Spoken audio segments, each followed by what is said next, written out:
Santiago 3:13-18. Kung kayo'y mayroong mapapait na paninibugo at pagiging makasarili sa inyong puso, huwag kayong magmalaki at huwag kayong magsinungaling laban sa katotohanan.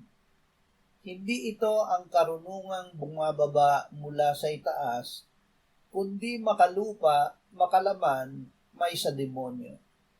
Sapagkat kung saan mayroong paninibugho at pagiging makasarili, doon ay mayroong kaguluhan at bawat gawang masama. Hanapin ang karunungang mula sa Diyos.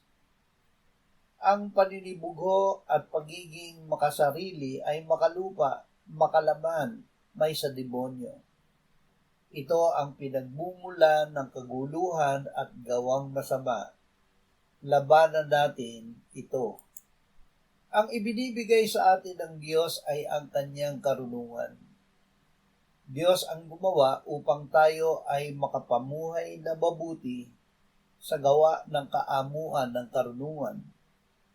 Ang karunungang buhat sa itaas, unay malinis, saka mapagpayapa, banayad, mapagbigay, puspos ng kaawaan at ng mabubuting bunga, walang pagtatangi, walang pagkukunwari. At ang bunga ng katuwiran ay itinatanim sa kapayapaan ng mga gumagawa ng kapayapaan. Tayo ba'y may